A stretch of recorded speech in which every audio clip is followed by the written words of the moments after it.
నా కొడుకు చిన్నగా ఉన్నాడు.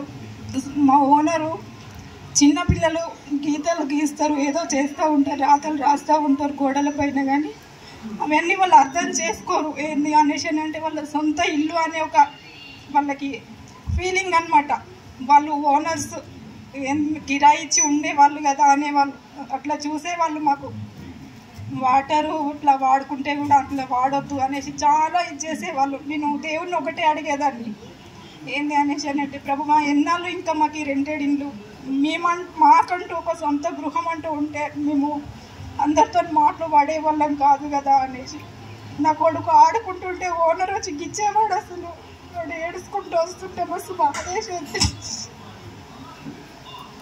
వాని గురించి నేను 2-3 ఇండ్లు చేంజ్ చేసిన. మా సార్తో చెప్తే కూడా ఇల్లు మారుద్దాం అనేసి అనేవాడు. మేము అట్లా చాలా రోజులు చాలా బాధపడ్డాం. కానీ నేను ఒకటే అడిగేదాన్ని దేవుణ్ణి, ప్రభువా నాకంటూ ఒక సొంత గృహం కట్టుకునేటి స్తోమత ఎప్పుడు ఇస్తావు అనేసి నేను ఒకటే అడిగేదాన్ని. ఇజ్రాయేల్ ప్రజలను కానాను దేశంలో నివసింపచేసిన వాడవు కదా ప్రభువా, వాళ్ళకి కానాను దేశాన్ని స్వాస్థ్యంగా ఇచ్చిన వాడవు. నాకు కూడా ఒక సొంత గృహం అంటూ ఇస్తే నేను ఎక్కడ వెళ్ళేదాన్ని కాను కదా, నాకు కూడా ఇవ్వు ప్రభువా, నేను ఒకటే ప్రేయర్ చేసేదాన్ని. కానీ అనుకోని రీతిగా దేవుడు నాకు ఇంత మేలు చేస్తాడనేసి నేను అనుకోలేదు. అనుకోని సంఘటనలు ఎన్నో మా జీవితంలో జరిగినప్పటికీ కూడా దేవుడు అద్భుతంగా మాకు ఒక గృహం ఇచ్చాడు. దాంట్లో కూడా మేము చాలా ఇబ్బందులు, ఆర్థిక ఇబ్బందులు కూడా చాలా అనుభవించాల్సి వచ్చింది. అయినప్పటికీ ఇది చాలా భారంతో కూడిన పని. చూసే వాళ్ళకి అనిపించవచ్చు ఏంది గిట్లనే కట్టిరు కదా అనేసి. కానీ మా భారము మాకే తెలుసు. ఒక్కసారికి అసలు కంప్లీట్ కాలేదు ఇల్లు. ఎప్పుడు చేసినా దీనికి డబల్ పైసలు పెట్టాల్సి వచ్చింది.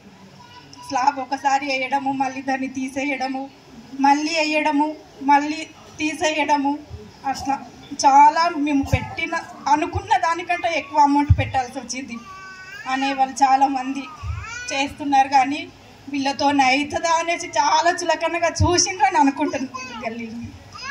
అయినప్పటికీ కూడా ప్రభు మా జీవితంలో గొప్ప మేలు చేసింది. అందరు అనేవాళ్ళు ఎట్లనో అట్లా చేసుకొని పోవాలి కదా అనేసి. కానీ ప్రభువా ఎట్లనో అట్లా చేయాలి అని అనుకున్నప్పటికీ కూడా నా చిత్తం కాదు ప్రభువా, నీ చిత్తం ఏదైతే ఉందో అదే మా పట్ల జరిగిస్తావా అనేసి గట్టి నమ్మకం నాకు. ఎప్పుడైనా నేను మనుషుల వైపు ఎప్పుడు కూడా చూడలేదు. నాకు ఊహ తెలిసినప్పటి నుంచి కూడా నేను నమ్ముకున్నది ఒకటే, నా దేవుడు ఎప్పుడు కూడా నా చేయి విడవడు అనేసి. నేను ఎప్పుడు కూడా నాకు ఏ బాధ వచ్చినా కానీ నేను మనుషుల దగ్గర కొద్దిసేపు చెప్పుకుంటానేమో, కానీ నాకు బాధ వచ్చినప్పుడు కూడా నేను ఎక్కువగా మొరపెట్టుకునేది నా తండ్రి బాధలో యుద్ధని. ప్రభువా నా పరిస్థితి ఏంది, నాకు మేలు చేసేవాడవు కదా, నేను నీ బిడ్డను కదా ప్రభువా, నన్ను ఎందుకు నిమిత్తం ఈ భూమి మీదకి పంపించావో నేను ఎరుగను కనుక నీవే నన్ను నడిపించు ప్రభువా, నీవే నన్ను ఎలా జీవింపచేస్తావో ప్రభువా అనేసి ఎప్పుడు నా యేసయ్యను అడుగుతా. ఇంకొకటి ఏంది అనేసి అంటే మొన్నటికి మొన్న మేము ఇక్కడ ఈ ఇంట్లోకి రావాలి అనేసి ఎప్పటి నుండో అనుకుంటున్నాము. అయినప్పటికీ నేను ఇక్కడ పని చేసుకొని ఇంటికి వెళ్ళిన, అన్నం వండుకుందాం అనేసి ఇంటికి వెళ్ళిన. నా కొడుకు ఎప్పుడు వచ్చిండో నాకు తెలియదు. బ్రష్ వేసుకోబెట్టా అనేసి అంటే మమ్మీ చాయ్ పెట్టు మమ్మీ అని అన్నాను. సరే అనేసి చాయ్ పెడతాను బెట బ్రష్ అయ్యి అన్న.